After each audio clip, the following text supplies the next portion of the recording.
Welcome to the DCTV News at Noon program. I'm Kelsey Kiesling. And I'm Kendra Cook. The Southwest TV Translator Association underwrites the news, and Dolores County Broadcasting Network provides the support for DCTV. Here at the News at Noon show, we assemble the best and most interesting news we can find from the area, and Jerry Tope brings you the local weather. Give us a call with news tips or topics you'd like to see covered. The number is 677-4119. We appreciate that you're watching DCTV. Today's show is live on Tuesday at noon and rebroadcast at 2:30 and 8 p.m. and again re-aired on Friday at noon, 2:30 and 8. Today is September 20th, 2016. Here's the news. Michelle Northcutt, 51 of Durango, was sentenced Monday to a year in jail for rear-ending a motorcycle, killing its rider. Reported in the Durango Herald, she said she fell asleep at the wheel while driving south on Colorado Highway 3 to an appointment on June 6. Her SUV slammed into the back of Tim Cooper's motorcycle, which was stopped at the intersection with South Camino del Rio near Walmart. The motorcycle hit the F-550 pickup, stopped in front of it, and burst into flames. Cooper, 52, was taken to Mercy Regional Medical Center, where he died. Northcutt pleaded guilty to careless driving causing death. La Plata County Judge Martha Minow did not sentence probation, deciding that it would be purposeless for Northcutt, who has no criminal record. But she imposed jail time to send a message to the community about the severity of careless driving. Minow said, "There is no justice here. Why bad things happen to good people is not a question that will be answered here. No one should be driving when they're so tired that they could fall asleep." In addition to the jail sentence, Minow ordered Northcutt to surrender her driver's license for 3 years, pay $1,000, take a defensive driving course, and serve 300 hours of community service. Minow also ordered Northcutt to undergo a substance abuse evaluation at Cooper's family's request, although the judge said that from examining the evidence, she did not think substance abuse is a problem for the defendant. After the crash, Northcutt was subjected to sobriety tests at the scene, which she passed. Durango Police Corporal Brian Heaton pushed a button to activate his dashboard camera to record the test, but later found the camera didn't record. Northcutt admitted to officers that she smoked marijuana around 5 a.m. that day to get back to sleep and took an antidepressant the night before. The crash occurred at 10:26 a.m. A witness told police that Northcutt was weaving before the crash and documented it with a Snapchat video. Northcutt, a wife and mother of 2 daughters, wept throughout the sentencing and apologized to Cooper's families and friends. According to the Cortez Journal, Montezuma County Sheriff Steve Nowlin reports a surge of wanted criminals and suspects who choose to run or try to when approached by deputies. It's a sign of the times because we are catching more crimes in progress, he said. We train for foot chases and our officers keep physically fit. On August 31st, Sergeant Adam Alcon observed a man with an active warrant walking on Main Street and followed him for a short distance after he climbed into a vehicle. The man exited the vehicle and fled on foot through the west side of the Quick Cash parking lot. Alcon blocked him with his patrol vehicle, then chased the suspect on foot through a field behind the Aneth Motel. As Alcon prepared to stop him with a shot from his stun gun, the suspect tripped and fell and was apprehended. According to the arrest report, the suspect had 5 grams of meth, a pipe, a gram of black tar heroin, 16 hydrocodone pills, and 25 green morphine pills. He was charged with possession with intent to manufacture or distribute a controlled substance, possession of drug paraphernalia, and obstructing government operations. On September 4th, a sheriff deputy cruising Colorado Highway 145 spotted a wanted man who fled on foot but was soon apprehended. Upon being searched, the suspect, a convicted sex offender, had a meth pipe and hypodermic needle in his pocket. Upon being handcuffed, the man attempted to escape again but was quickly restrained. Reported by the Cortez Journal, Joseph Meyer, the BLM Colorado Northwest District Manager since 2014, has been chosen to lead the BLM Colorado Southwest District. He will assume his new post as manager on October 2nd. BLM Colorado State Director Ruth Welch said, "Joe has a wealth of experience in managing the public's land in Colorado and Wyoming. He has been very successful working with the local communities that are so important to the BLM. His demonstrated leadership will serve Southwest Colorado well." Meyer began his career with the BLM as a seasonal employee in 1982. Since then, he has worked as a hydrology technician, soil scientist, physical scientist, assistant field manager, and field manager. Meyer has a bachelor's degree in watershed and resource management. With over 30 years of government service in natural resource management, he has supported or managed nearly every BLM program. Meyer said the people and landscapes of Southwest Colorado are truly remarkable, and I'm looking forward to the opportunity to work there. It's been a privilege to work with the talented BLM staff and managers in Colorado, as well as the communities that are so important in managing the public's land. Meyer has a long-time love of the outdoors that led to his career attracted him to natural resource management. He moved west to experience the vast public lands from the Rocky Mountains to Red Rock Canyons. Meyer and his family enjoy hiking, fishing, camping, and flatwater kayaking. According to the Durango Herald, the American Civil Liberties Union of Colorado filed a federal lawsuit Monday seeking to expand Medicaid patients' access to a new generation of drugs that have been successful in treating the hepatitis C virus. It follows lawsuits in other states pushing for government insurance to cover the advanced drugs, which can cost $40,000 or more for a 12-week course of treatment. Private health insurers cover the drug treatments for patients with the blood-borne virus, which can cause liver failure and cancer, the Colorado lawsuit says. The claim says Medicaid patients can get the drugs only after their livers have suffered some scarring, the Denver Post reported. The ACLU is representing Robert Lee Cunningham, who was denied coverage for the drug because he had not suffered measurable and potentially irreversible liver damage. The group is suing the department that operates the state's Medicaid program. The Department of Health Care Policy and Financing had no immediate comment. The Colorado Department did expand coverage on September 1st for patients with a lesser amount of scarring. It also granted coverage to women who plan to become pregnant. The state says 14,400 people with Medicaid coverage have the virus. Those patients, the lawsuit alleges, are being unduly subjected to a second-class standard of health insurance coverage for the sole reason they are poor. The ACLU filed a similar suit in Indiana, Delaware, Florida, Massachusetts, and New York, have recently expanded Medicaid access to drugs that can eliminate the virus in 90% of cases. Dan Elliott for the Durango Herald wrote about the Superfund site in Idaho Springs. For decades, a creek in the mountains west of Denver sometimes ran yellow from toxic waste gurgling out of abandoned mines, a painfully familiar story in the picturesque wreckage of Colorado's 1859 gold rush. But after a 3-decade, $62 million Superfund cleanup, Clear Creek now lives up to its pristine-sounding name, at least most of the time. In the historic mining town of Idaho Springs, the creek attracts anglers, rafters, and even real estate investors. The actual designation of the Superfund site on Idaho Springs has been nothing but positive, said Bob Bowland, a longtime resident and city council member. That offers hope for the town of Silverton, 165 miles to the southwest, where the federal government is embarking on another big cleanup after a massive spill from the Gold King mine last year. But other Idaho Springs residents warned that getting through their cleanup was wrenching, especially in the early years. When the EPA launched the project in 1983, the outside world wrongly thought the entire town was contaminated and the community's reputation and economy suffered, they said. The cleanup also brought down the enormous power of the EPA on Idaho Springs, a town that even now has just 1,700 residents, and some people felt steamrolled. To my knowledge, not a single concern we had made a single difference in any of the analysis or outcomes, former Clear Creek County Commissioner Nelson Fugate said. Arsenic, cadmium, copper, lead, manganese, and zinc were washing into Clear Creek from abandoned mining sites when the EPA created the Superfund project. The name of Clear Creek was a joke, Bowland said. The creek was never clear, ever. It was just yellow. The EPA built one treatment plant for wastewater flowing from the mines, and a second is under construction. A concrete and steel bulkhead was installed inside a mine tunnel to control the flow of wastewater.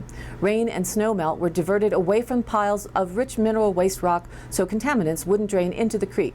The results were striking, residents said.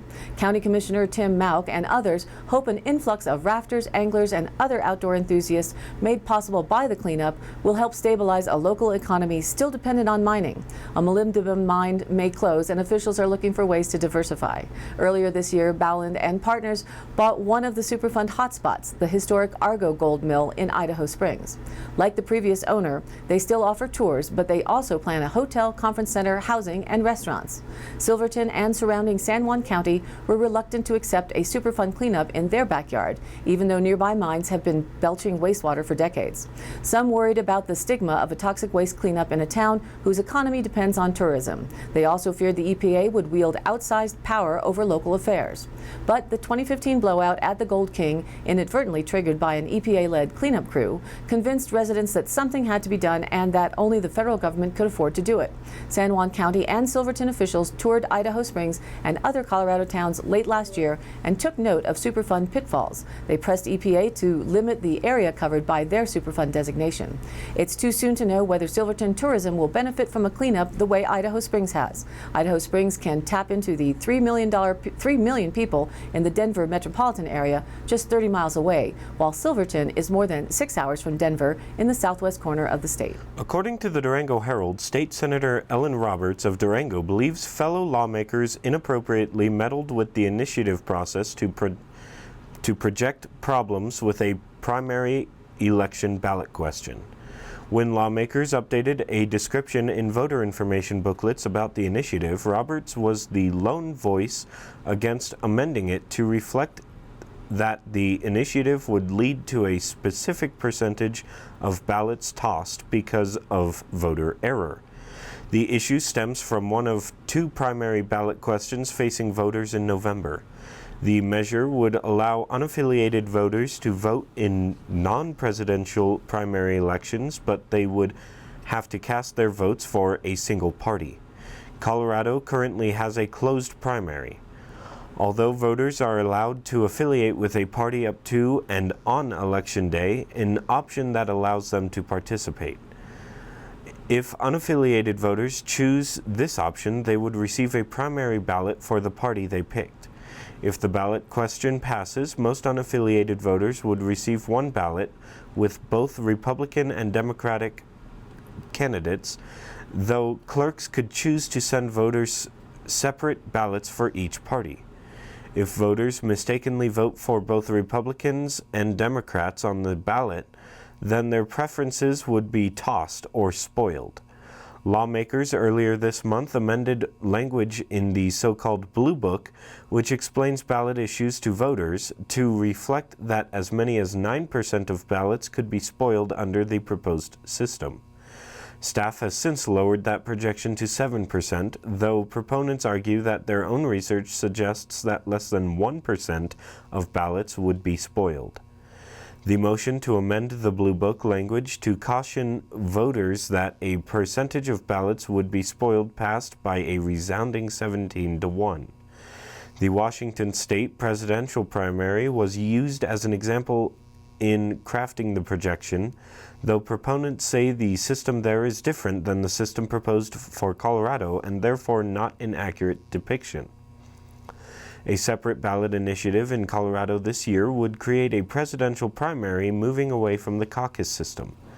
The proposed primary also would include unaffiliated voters, but because presidential primaries include candidates for only one office, the likelihood of voters spoiling their ballot by crossing parties is low. And now here's our weather report. Apparently, Payne got a dose of pain-killing medicine after being very briefly a hurricane in strength. Payne weakened yesterday and has weakened to the point that even the tropical storm watch for the Baja Peninsula has been discontinued. So Payne's effect on the Great Southwest has been a lot less than forecast, and a general cloud cover has led to lower temperatures that do not promise as much convection activity today, but some minimal rains are possible. Rain or no, cloudy and cool we will have today and going on into Friday and Friday night. Models have been all lowering the amount of rain and showers and thunderstorms expected and are still changing, also in the lower direction, as to when and where or whether there will be any rain for our Four Corners area.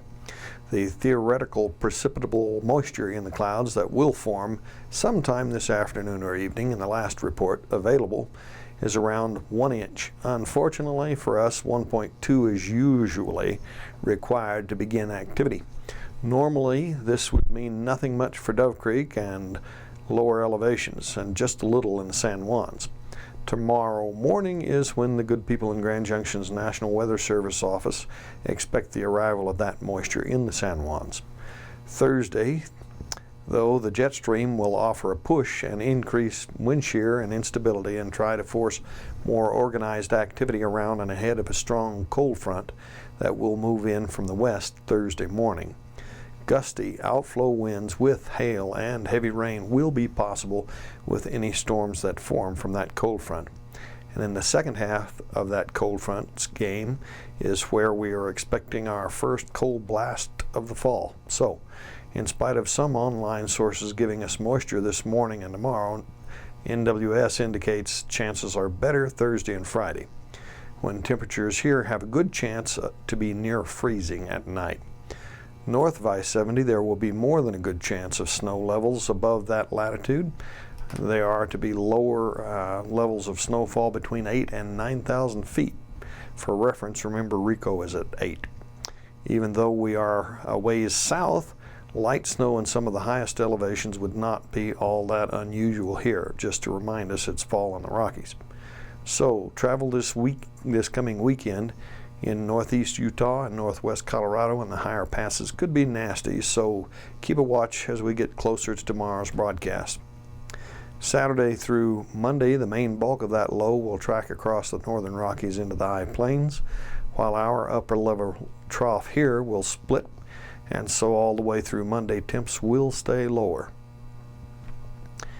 A stationary frontal boundary along with the remnants of Tropical Storm Julia will bring showers and thunderstorms with potentially heavy rainfall to portions of the southeast and southern mid-Atlantic regions today. Rainfall amounts may exceed 2 inches for portions of northeastern North Carolina and southeastern Virginia.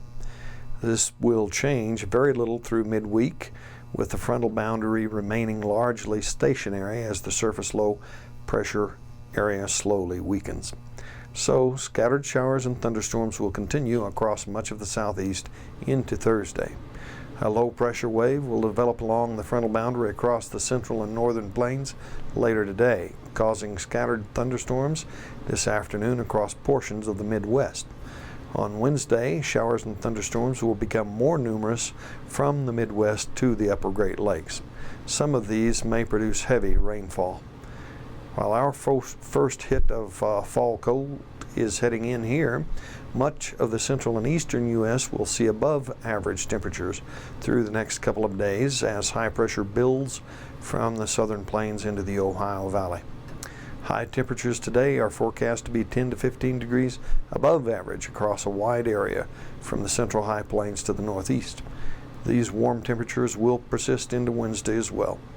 There are portions of the southeast and southern mid-Atlantic regions where clouds and areas of precipitation will keep temperatures near or slightly below seasonal averages. So for our 5-day forecast, it goes like this. Today the clouds will steadily thicken and chances for moisture will climb steadily, although minutely, as well into Thursday and stay with us into the next week.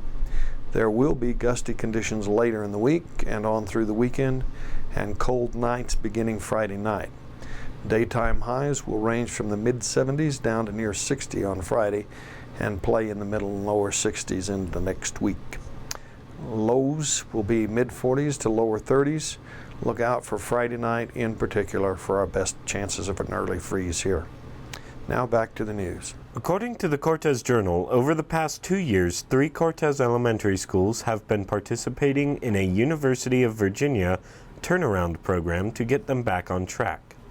In May, the 3 schools, Kemper, Minot, and Mesa, were accepted to participate in a third year for the program, which will focus on sustainability so that teachers, principals, and administrators can continue the work after UVA personnel are gone. Year 3 is about sustaining the work and how you institutionalize these practices, Eric Thomas, Chief Support Officer for the Turnaround Program, said Thursday. Schools in about 20 states have participated, he said. It is built on 4 levers, or areas of focus that schools and districts can improve. Teachers and administrators in Cortez have drilled the 4 levers for the past 2 years. The first lever is leadership, which drives the other 3 levers. UVA personnel worked with administrators, principals, and teachers to develop that component, Thomas said.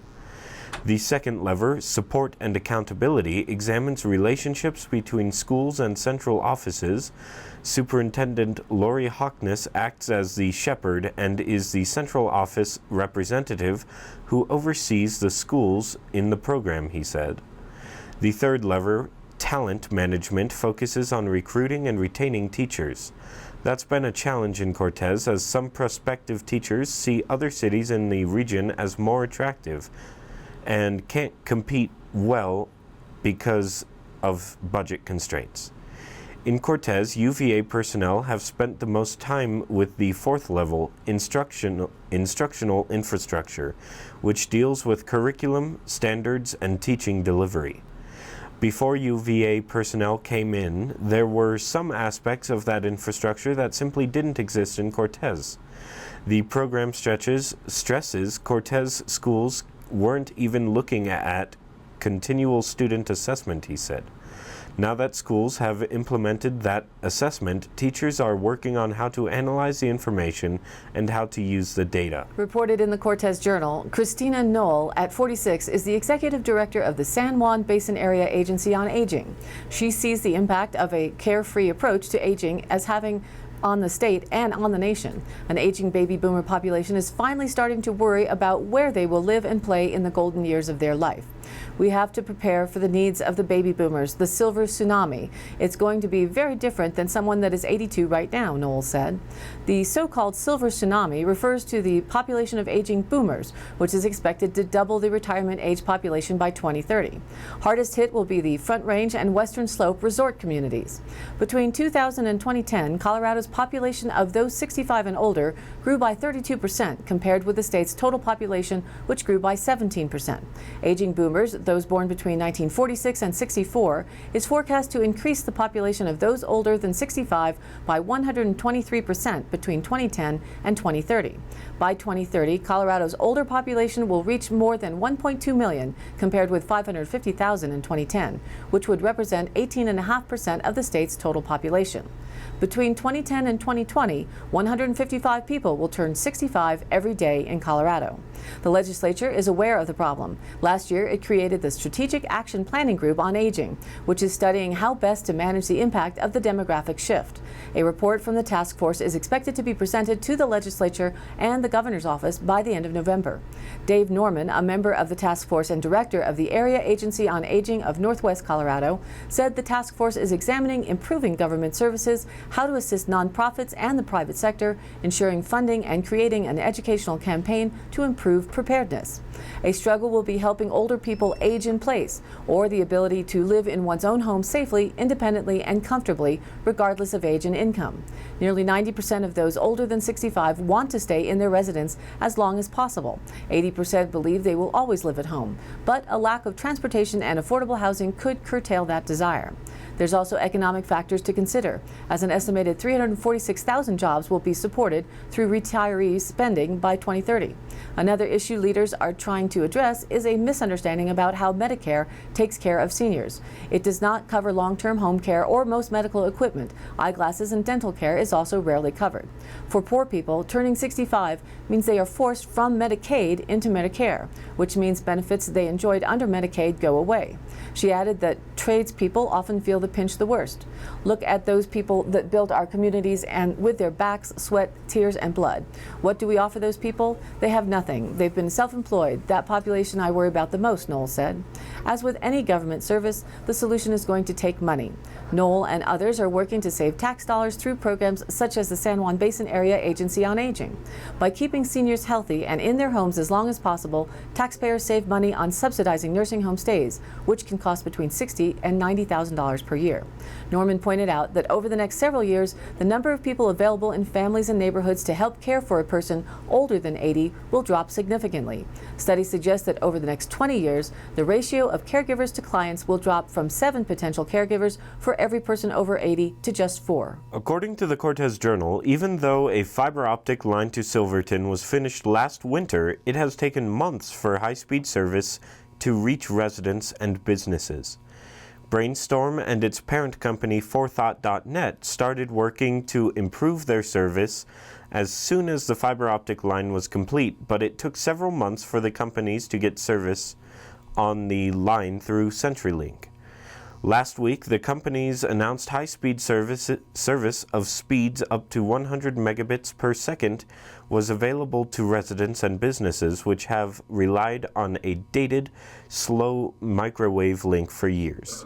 CenturyLink, which owns part of the fiber optic line, officially claims to have improved service to 20 megabits per second in most of the town, but the company is pursuing grant funding from the state to pay for more infrastructure in Silverton.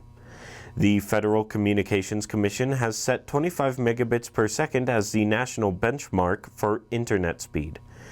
Tests show Silverton's microwave link provides internet speeds in the 6 megabit per second range, said resident Anthony Edwards, who was advocated for better internet service for decades. He is excited for the Forethought.net system and the change it promises. The system that they are putting out now and upgrading is going to be sufficient for 90% of residential use, if not 100, he said. A few institutions are already enjoying the new service. The Silverton School was the first to get connected to fiber in December. Breckenridge was the host location for the Colorado Governor's Conference on Tourism last week. This annual event draws a range of experts in the broad encompassing industry. The keynote speaker was travel editor for CBS News and travel and tourism industry expert Peter Greenberg. Earlier this summer, the Denver Post had reported that for the 5th year in a row, Colorado hosted a record number of tourists who have left a record amount of green in colorful Colorado. The Colorado Tourism Office reported that 77.7 million visitors came to the state in 2015, spending an all-time high of $19.1 billion, generating $1.13 billion in state and local taxes, an increase of almost 7% up from 2014. Colorado's 31% rebound in visitation from the tourism-pinching depth of the recession of 2009 is nearly double the national recovery rate of just 16%. Many people ask the question of how the impact of the Rocky Mountain high access to cannabis has affected visitation. Last year, Colorado spent about $19 million on vacation promotion, but nothing involving the state laws for marijuana. A survey quoted by the Post indicated that 11% of the tourists came to Colorado because of the access to cannabis, and 40% visited dispensaries. While in the younger 25 to 34-year-old range, 33% said cannabis played a part in their travel decision. 22% of those 55 and older tourists indicated the cannabis made them less likely to visit. And as reported in the Coloradoan, Colorado tourism officials say they will not actively promote the state's legal marijuana industry for now, but they may start providing information advising people about state laws regarding its use. Kathy Ritter, director of the Colorado Tourism Office, said federal law restricts what the state can do. She also said it's not a major attraction for visitors. I do believe we need to make it clear to our travelers what to expect when they come to a state where marijuana is legal, she said. A lot of out-of-state tourists are unaware that they can't smoke marijuana publicly, and they need to be educated about the subject. It's really hard to reach tourists in the 3 days they're here, Maffey said. Maffey's department is using the internet to identify people who want more information on the state's marijuana laws and direct them to ads about the state's Good to Know campaign on Colorado laws. The state is also using radio spots and brochures. Grand Junction, in partnership with Fruita and Palisade, were selected as the host cities for the 2017 Colorado Governor's Tourism Conference. The conference will take place at Two River Convention Center October 25th through the 27th of 2017. And now for the Dolores County Sheriff's Roundup for the week of September 12th through the 18th. A deputy and Dove Creek Volunteer Fire Department responded to a fire in Squaw Point on the eastern rim of Cottonwood Canyon. A deputy responded to a report of a reckless driver entering our county on Highway 491. A vehicle unlock was performed in the county for motorists from out of the country. A report of a dog at large was reported near Road E and Highway 141. The dog is small, copper-colored, and wearing a red collar. A deputy responded to a noise complaint in town. A deputy investigated a report of a broken window of a vacant home in Cajon. That's it for today's Roundup. Stay tuned tomorrow for more updates. In today's High Country happenings, September 22nd, Thursday, from 6 to 9 p.m. at the Mesa County Fairgrounds in Grand Junction, there's an event called Autumn Fever, a campfire with Donald Trump Jr. The Political Action Committee Team America, founded by former presidential candidate Tom Tancredo, is organizing the event. Avid hunter and the son of Republican presidential nominee Donald Trump will speak candidly about the importance of having a president that's in touch with the realities of wildlife conservation and wildlife management. The president sets the compass for the direction of the Department of the Interior, U.S. Fish and Wildlife Service, the Bureau of Land Management, and the U.S. Forest Service. His appointments to the heads of these agencies is critical in determining the policies that affect every aspect of hunting, fishing, and wildlife conservation on our federal lands. Protecting the multiple use of our public lands is key. The balance of proper energy exploration, mining, and timber harvest, if done correctly, can benefit our local economies, our wildlife habitat, and our hunting and fishing, the promotion says. Visit Colorado Sportsmen Make America Great on Facebook for more details.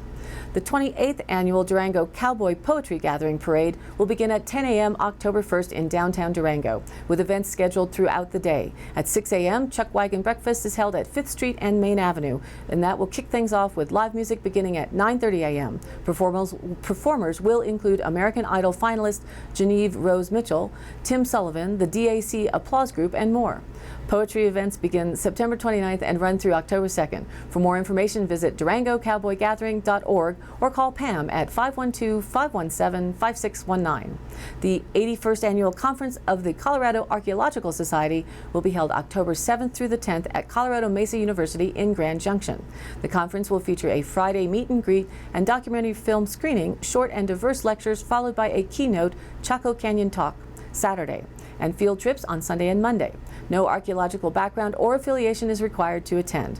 Visit cas-gj.weebly.com for details and to register. More information is available on our Facebook page. And of course, all of the happenings are posted up on our DCTV News at Noon Facebook page, along with the embedded YouTube replays of the live show and the exclusive DCTV 5-day forecast. If you have an event, you can email us at dcbnnews@gmail.com or call us at the station at 677-4119 and we'll be sure to get it on air. Thanks for tuning in. A reminder that this program is aired live at noon Monday through Wednesday, then rebroadcast at 2:30 and 8 p.m. and again aired Thursday, Friday, and Saturday in the same order at noon, 2:30, and 8 p.m. each day, respectively. And again, check us out on Facebook. We'd love for you to like us there and spread the word. Today is Talk Tuesday. Our in-studio guest will be the Democrat for District 2 Commissioner candidate, incumbent Ernie Williams. We hope you'll stay tuned directly following today's broadcast. For Kendra Cook, Jerry Tope, and everyone at DCTV with the News at Noon program out of Dove Creek, USA, I'm Kelsey Kiesling. Thanks for watching. You'll see us again tomorrow. Hi, and welcome back. Today is Talk Tuesday, September 20th, and here we have Ernie Williams, who is candidate for District 2 Commissioner and also the incumbent in the position, running as a Democrat. Thank you for coming, Ernie. Thanks for having us here today. This is a little different for us here for Dolores County to be on television, but it's great. It is an awesome thing, and we are also, of course, over the air on this broadcast, but then it also is on YouTube, so we can reach the younger generations that don't have the antenna TV.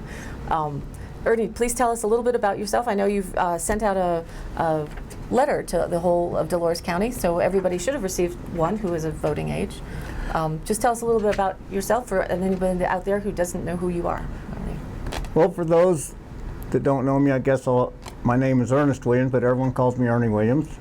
I've been in the area a little over 30 years. I came here in the oil field from Wyoming And when I got here, I loved this area. The people's all treated me good here, and I decided to make this my home. This is my 3rd year as County Commissioner for Dolores County, and during that time I've been very fortunate to work with a very good team of people. My wife and I, we run a small cattle operation. I also make my living as being a mechanic in the area. I try to stay out of the oil field as I like to stay home, and I want to keep working as the County Commissioner. We've done a lot of projects, and we have quite a few more that we'd like to do. Well, that leads me to the next question, which is why you want to continue as Commissioner. I'm sure a lot of you know that we're doing a building project, service center and a senior center. We're very fortunate to come up with funding on this, and I want to see these projects completed.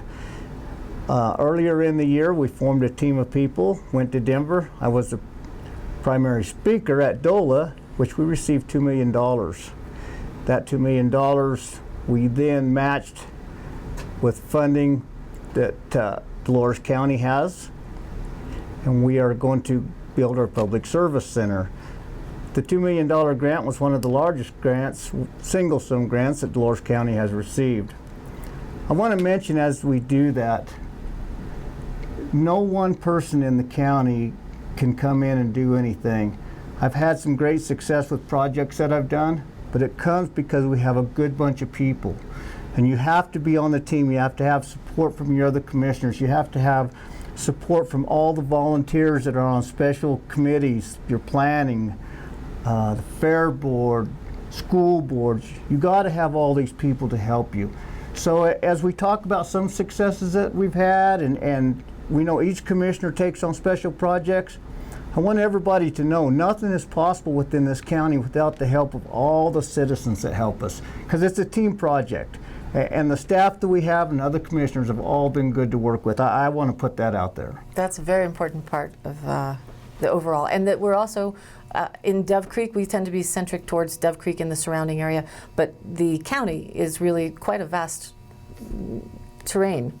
Rico and different places you're also involved with, because as a county commissioner you represent them as well. So let's talk about some of the other projects. We have a very good fire district and a fire department within the Dove Creek area, and Rico has a very good fire department. But the rest of the county lacks in a fire district. Part of that is because we have vast country that is public ground. But part of that is there's private ground that does not fall within a fire district. One of those places is up at the West Fork. So for the past 3 years, we've been developing a volunteer fire department up there, and it is finally coming together. We have it formed.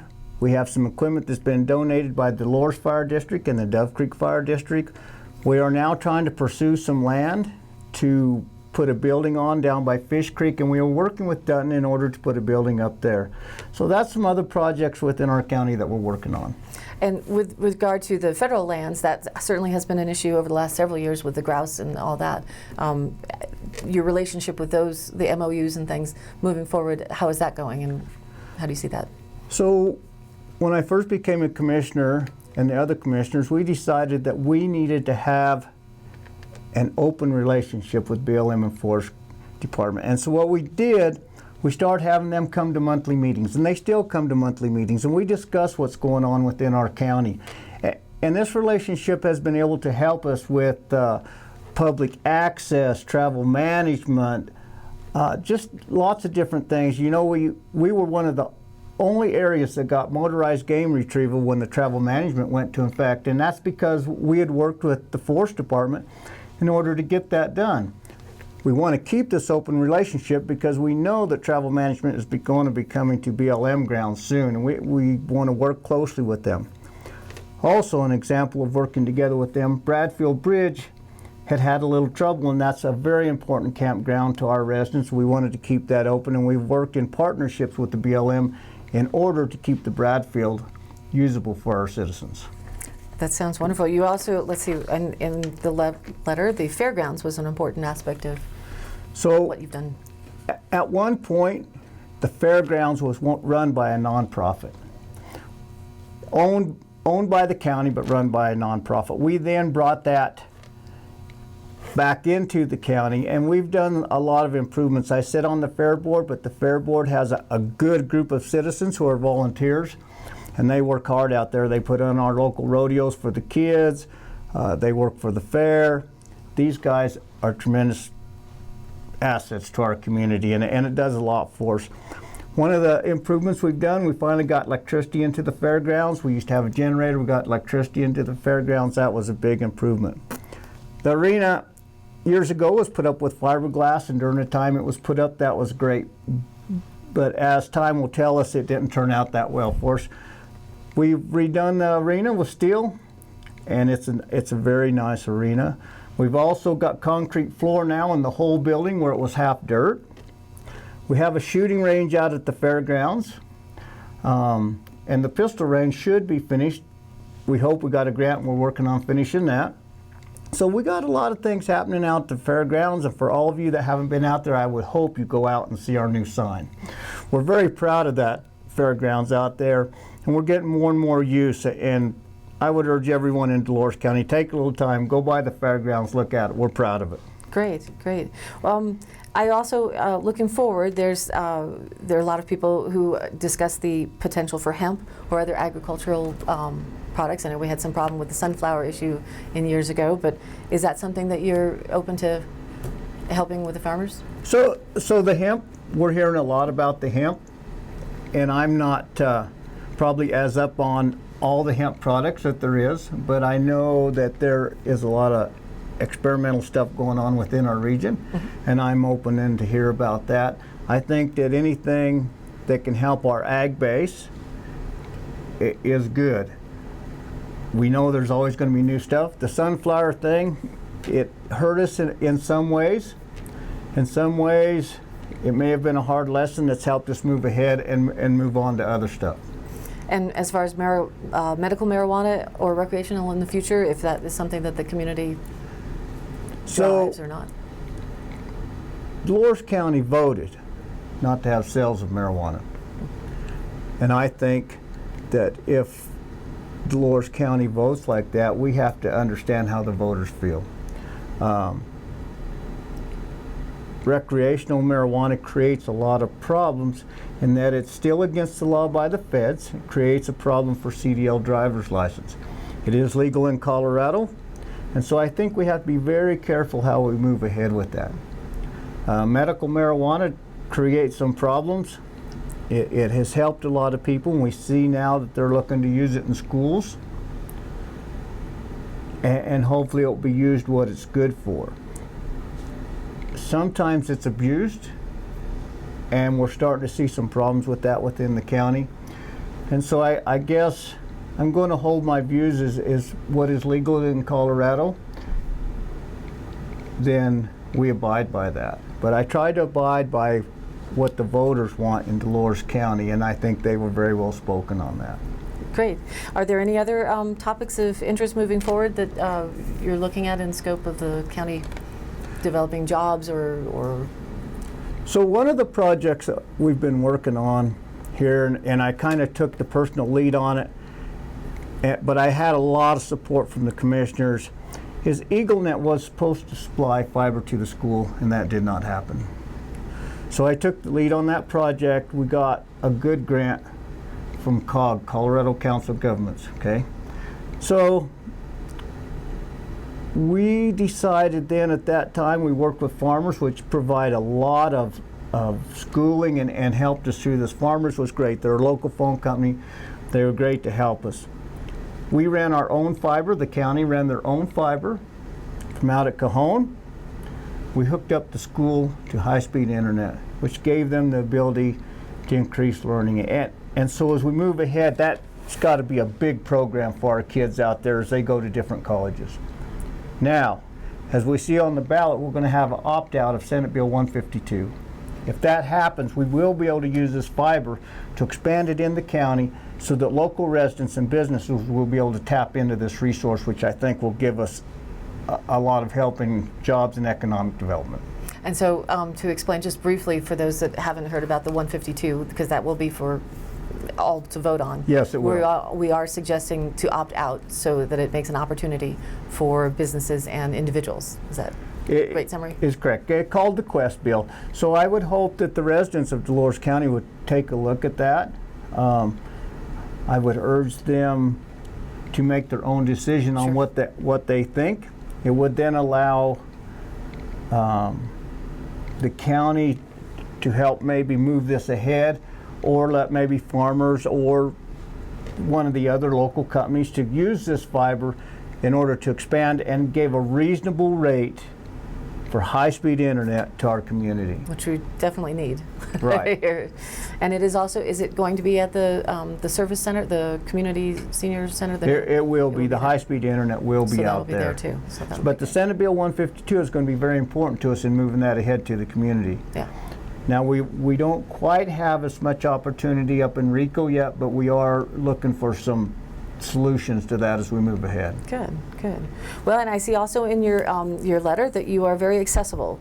You offered for anyone to talk to you if they'd like to give you a call. Or I have always put my personal cell phone out. I want to be somebody. I don't want to be one of those people. How do you get a hold of this guy, or maybe untouchable? My personal cell phone number is 739-3306. If you have a question about the county, call me. I will do my best to give you the best truthful answer that I can. You may not like it, but I will do the very best that I can. Okay, and being Talk Tuesday, if there is anybody that wants to give a call at 677-4119, if you have a question for Ernie, we have the phone open here. And I also do ask just a funny question, what's your favorite color? Blue. Blue. Okay. Blue sky. As most of you know, I'm a skydiver. I used to do the demo jumps for the pick and hoe. I jumped the flags in. I'm a pilot, so blue. Blue. Clear blue Colorado skies. I'd like to wait while we're waiting for people to call in. I got to say thank you to all the citizens and all the staff that I work with and all the commissioners that I've worked with. It makes it so easy to do your job. I see other counties that struggle. Their commissioners fight among themselves, staff fight among themselves. I'm so fortunate in Dolores County to be able to work with a group. We might not disagree, and when we get done disagreeing, we can still have a cup of coffee. And that's something that's unusual. So I've been very fortunate during this time to be able to work with such great people. And I love it here. That's why I came here. I love the people here. Yeah. Great. Well, and this is live at noon on Tuesday, but this will be rebroadcast and also on YouTube. So those of you out there who want to get a hold of Ernie and have him answer any questions, give him a call on the cell phone. And all this information will be on the Facebook page to get in touch with all the candidates. So we just really thank you for coming in, and I appreciate your time. Thank you, ma'am. I appreciate it. Look forward to. And everybody, make sure when you get your ballot in the mail, you check everything out and research online and vote. Thanks for watching. Thank you.